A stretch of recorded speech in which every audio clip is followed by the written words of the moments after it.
الحمدللہ رب العالمین وبہ نستعین۔ السلام علیکم ورحمۃ اللہ تعالی وبرکاتہ۔ حضور تاج الشریعہ رحمۃ اللہ تعالی علیہ کی حیات و خدمات۔ تاریخ اسلام میں ایسے بے شمار نام محفوظ ہیں جن کے کارہائے نمایاں رہتی دنیا تک یاد رکھے جائیں گے۔ انہی میں ایک نام سرسبز و شاداب باغ رضا کے گل شگفتہ وارث علوم اعلیٰ حضرت جانشین حضور مفتی اعظم ہند حضرت علامہ مولانا مفتی محمد اختر رضا خان المعروف حضور تاج الشریعہ رحمۃ اللہ تعالی علیہ کا بھی ہے۔ آپ کی ولادت باسعادت 14 ذی-القعدہ 1361 ہجری مطابق 23 نومبر 1942 عیسوی بروز منگل بمقام بریلی شریف میں ہوئی۔ حضور تاج الشریعہ رحمۃ اللہ تعالی علیہ کا پیدائشی نام محمد رکھا گیا اور آپ کے والد گرامی کا نام مفسر اعظم حضرت ابراہیم رضا خان رحمۃ اللہ تعالی علیہ ہے۔ اس نسبت سے آپ کا نام اسماعیل رضا رکھا گیا اور آپ کا عرفی نام اختر رضا، اور اسی نام سے آپ بہت مشہور ہوئے۔ اختر آپ تخلص لگاتے تھے۔ حضور تاج الشریعہ رحمۃ اللہ تعالی علیہ کا جو شجرہ نسب ہے وہ والد گرامی کی طرف سے یوں ہے کہ آپ کا نام اختر رضا اور آپ کے والد گرامی کا نام مفسر اعظم ہند حضرت علامہ مولانا محمد ابراہیم رضا خان رحمۃ اللہ تعالی علیہ ہے، اور آپ کے دادا حجت الاسلام حضرت علامہ مولانا حامد رضا خان رحمۃ اللہ تعالی علیہ، ان کے والد گرامی امام اہل سنت سرکار اعلیٰ حضرت عظیم البرکت مجدد دین و ملت الشاہ امام احمد رضا خان فاضل بریلوی رضی اللہ تعالیٰ عنہ ہیں۔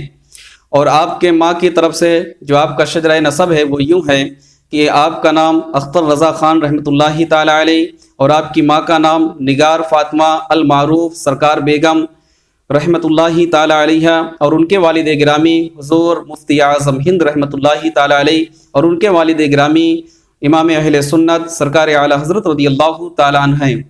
حضور تاج الشریعہ رحمۃ اللہ تعالی علیہ کی عمر شریف جب 4 سال 4 ماہ 4 دن کی ہوئی تو آپ کے والد گرامی مفسر اعظم ہند حضرت مفتی محمد ابراہیم رضا خان رحمۃ اللہ تعالی علیہ نے آپ کی رسم بسم اللہ خوانی کی تقریب بنائی، جس میں یادگار اعلیٰ حضرت دارالعلوم منظر اسلام کے تمام طلبہ شریک ہوئے۔ آپ کے والد گرامی آپ کے نانا کی طرف یعنی حضور سیدی سرکار مفتی اعظم ہند رحمۃ اللہ تعالی علیہ سے رسم بسم اللہ خوانی یعنی مکتب کی ابتدا کرائی۔ شروعاتی تعلیم اپنے والد گرامی کے پاس آپ نے حاصل کیا اور ناظرہ ختم قرآن اپنی والدہ محترمہ یعنی حضور مفتی اعظم ہند رحمۃ اللہ تعالی علیہ کی دختر نیک اختر کے پاس رہ کر آپ نے حاصل کیا۔ آگے کی تعلیم کے لیے آپ کے والد گرامی حضور مفسر اعظم ہند نے دارالعلوم منظر اسلام میں آپ کا داخلہ کرایا اور حضور تاج الشریعہ رحمۃ اللہ تعالی علیہ منظر اسلام میں ہی درس نظامی کی تکمیل کی۔ آپ نے درس نظامی کو مکمل کیا۔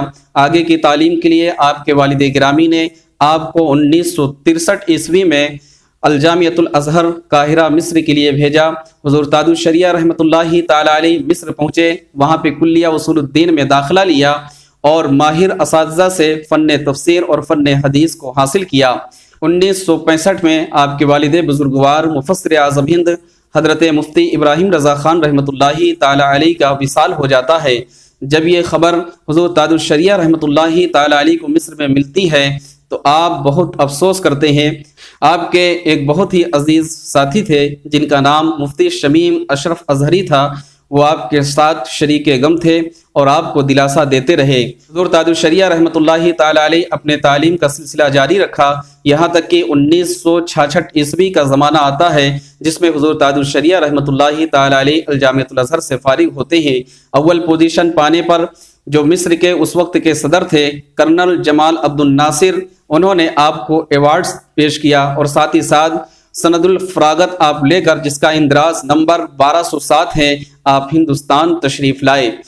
حضور تاج الشریعہ رحمۃ اللہ تعالی علیہ مصر سے فارغ ہونے کے بعد اپنے ملک عزیز ہندوستان کی سرزمین پر تشریف لائے، جس وقت شہر بریلی اور آپ کے چاہنے والوں کی اس بات کی اطلاع ہوئی کہ حضور تاج الشریعہ فارغ ہو کر مصر سے ہندوستان کی سرزمین پر تشریف لانے والے ہیں، بریلی ریلوے جنکشن پہ تمام لوگوں کا ہجوم جم گیا۔ لوگوں نے ہار اور مالے کے ساتھ آپ کا پرزور طریقے سے استقبال کیا۔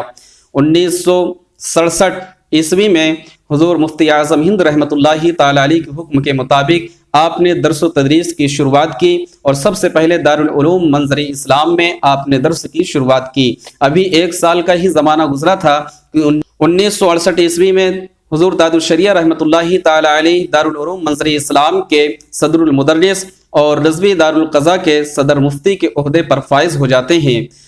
جس وقت حضور داد الشریعہ رحمۃ اللہ تعالی علیہ منصب افتاء پر فائز ہوئے تو سب سے پہلے مدینہ المنورہ سے آپ کی بارگاہ میں استفتاء کیا گیا، جس میں نکاح، طلاق اور وراثت کا مسئلہ تھا۔ حضور داد الشریعہ رحمۃ اللہ تعالی علیہ دلائل و براہین کی روشنی میں جواب دیا اور سب سے پہلے مفتی افضل کی بارگاہ میں پہنچتے ہیں۔ مفتی افضل حسین دیکھنے کے بعد کہتے ہیں اس کو اپنے نانا جان کی بارگاہ میں لے جائیے۔ تو حضور داد الشریعہ رحمۃ اللہ تعالی علیہ حضور مفتی اعظم ہند رحمۃ اللہ تعالی علیہ کی بارگاہ میں جب پہنچے تو آپ دیکھ کر خوش ہو جاتے ہیں اور آپ کے لیے دعائیں فرماتے ہیں۔ حضور داد الشریعہ رحمۃ اللہ تعالی علیہ بچپن ہی میں اپنے نانا جان حضور مفتی اعظم ہند رحمۃ اللہ تعالی علیہ سے بیعت کا شرف حاصل کر لیا تھا، اور حضور داد الشریعہ رحمۃ اللہ تعالی علیہ کو آپ کے نانا جان حضور مفتی اعظم ہند رحمۃ اللہ تعالی علیہ نے 19 سال کی عمر میں یعنی کہ 1962 عیسوی میں آپ کو تمام سلاسل کی خلافت و اجازت سے نواز دیا تھا۔ حضور داد الشریعہ رحمۃ اللہ تعالی علیہ سب سے پہلے جو حج بیت اللہ کی زیارت کرتے ہیں وہ 1983 عیسوی کو، اس کے بعد پھر 85، پھر 86 عیسوی کو، پھر 2008، پھر 9 اور 10 کو، اس طریقے سے آپ عمرہ کی وجہ سے مدینہ المنورہ کی متعدد مرتبہ حاضری کا شرف بھی آپ کو حاصل ہوا۔ حضور مفتی اعظم ہند رحمۃ اللہ تعالی علیہ اکثر فرمایا کرتے تھے کہ اس لڑکے سے مجھے بہت امید ہے، یعنی بچپن ہی سے حضور داد الشریعہ رحمۃ اللہ تعالی علیہ سے بہت امید رکھتے تھے حضور مفتی اعظم ہند رحمۃ اللہ تعالی علیہ۔ آخر کار جس وقت آپ نے اپنا جانشین بنایا تو لوگوں کی طرف مخاطب ہو کے فرمایا کہ اختر میاں کو ہی میرا قائم مقام اور جانشین جانیں اور انہی کی طرف آپ رجوع کریں۔ حضور داد الشریعہ رحمۃ اللہ تعالی علیہ کی حیات مبارکہ کا ایک ایک لمحہ زہد و ورع سے پر ہے۔ اس واقعے سے بھی اندازہ لگایا جا سکتا ہے، جس کو حضرت علامہ مولانا غلام معین الدین لکھتے ہیں، فرماتے ہیں کہ حضور داد الشریعہ رحمۃ اللہ تعالی علیہ سے حضرت سید پیر طاہر گیلانی صاحب قبلہ بہت محبت فرمایا کرتے تھے۔ ان کے اصرار پر حضور داد الشریعہ رحمۃ اللہ تعالی علیہ پاکستان تشریف لے گئے۔ واگھا سرحد پر جب پہنچتے ہیں تو آپ کا پرزور طریقے سے شاندار توپوں کی سلامی کے ساتھ آپ کا استقبال کیا جاتا ہے۔ راستے میں ایک مقام پہ ناشتے کا انتظام تھا، ٹیبل جو لگے تھے وہ انگریزی طرز پہ تھے۔